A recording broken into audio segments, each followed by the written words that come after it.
Cainta Rizal. Kaya naman aga ng pag-alis sa lansangan ang ikinasa ng mga kinaukulan.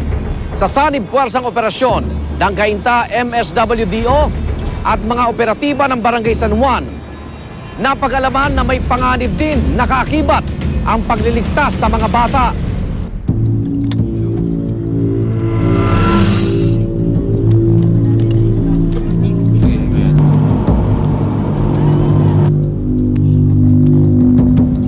Initial reaction, habang nakikita namin sila, nagugulat kami.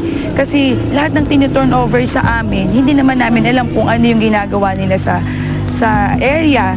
So nung kami mismo ang pumunta sa area, nagulat kami na yung pala yung kanilang araw-araw na ginagalawan.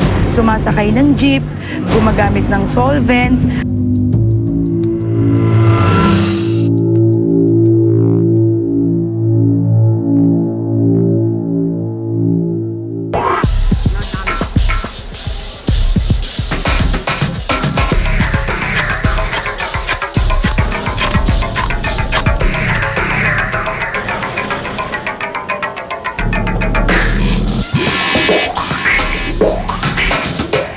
Bago mag-conduct ng rescue operation, nakipag-coordinate kami sa barangay officials, PNP Women's Desk, and Homeowners Association of St. Anthony, Barangay San Juan. Nagkaroon kami ng briefing kasama ang mga operating bodies kung paano isasagawa ang rescue operation. Ang main concern ng MSWD ay ang safety ng mga bata. Bali, yung ating area na i-operate, dito nakatambay yung mga bata. Ang pinaka is dito sa ilalim ng footbridge, diyan sila nakatambay, diyan sila natutulog. So pagdating natin dito, ang takbuhan nila, basically pag dito tayo galing, tumatakbo sila dito. Itong kalibul po na to, meron dito babaan doon sa may creek. Itong creek na to, tagos to rito sa may loob ng Baligol. Isa sa problema natin dyan sa paggawa ng rescue operation, yun yung magpupulasan ng mga bata, tatakbo sa gitna ng kalsada, baka maaksidente sila.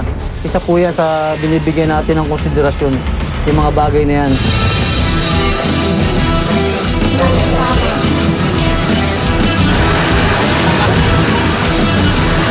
Ginawa natin, in-sketch natin yung area, at dineploy natin yung bawat team doon sa tamang area.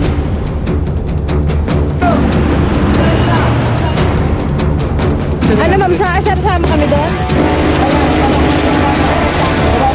Sir, pag-ano lang ha? Paki-traffic lang, paki-traffic!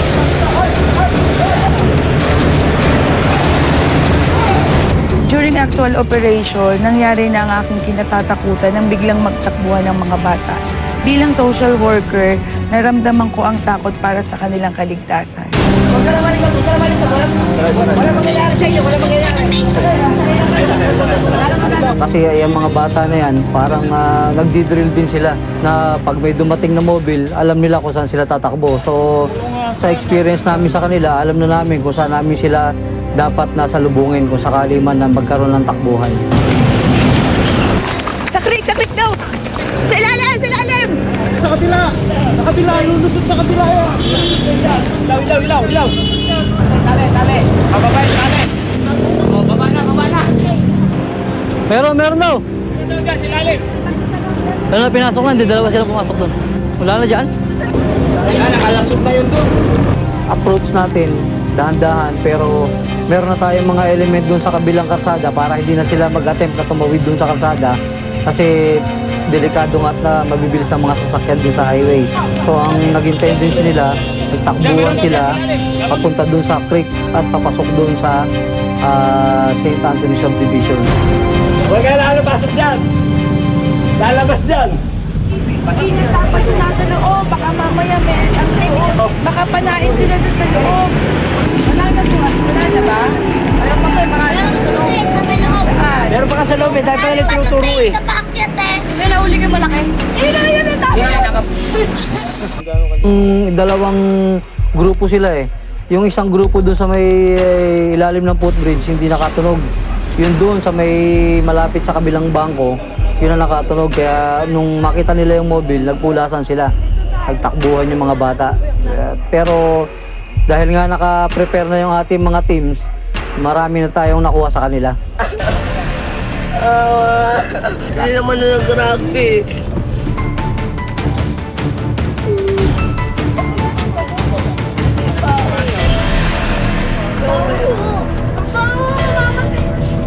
Lahat ng bata na na-rescue ay ibinigay sa custody ng MSWD at sinakay sa van for safekeeping. Hindi naman ako sa bahay ko. Kulong na naman ako ng nanay ko. Iiyak na naman niya si Tutoy. Pupupugin ako ng tatay ko. Kakadena na naman ako ni mama. Ako pipikti ako. Doon muna kayo sa office, hindi na muna kayo uuwi.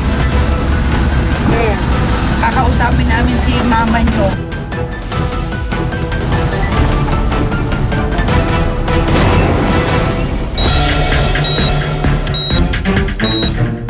Ang isa nga sa nakikita ko na po pwedeng gawin ng ating local government dyan, magkaroon ng matatag na batas. Kumbaga, lagyan ng ngipin yung batas tungkol dyan sa mga bata para doon sa mga magulang na nagpapabaya sa kanilang mga anak. Siguro dapat magkaroon ng proper seminar, proper quorum na ipunin yung mga magulang ng mga bata na yan at ipaliwanag yung batas tungkol doon sa kanilang tungkulin sa kanilang mga anak. Para mabawasan ang mga bata sa lansangan, bigyan ng sapat na oras at atensyon ang mga anak, lalong-lalo na ang mga minor de edad. Para sa mga concerned citizen na may nais idulog sa aming tanggapan, maaari lamang po kayong tumawag sa 656-6219.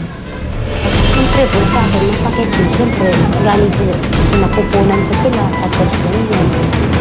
Kaya gusto ko ilayo dito. Iuwi ko sa Bicol para malayo na sa mga barangay.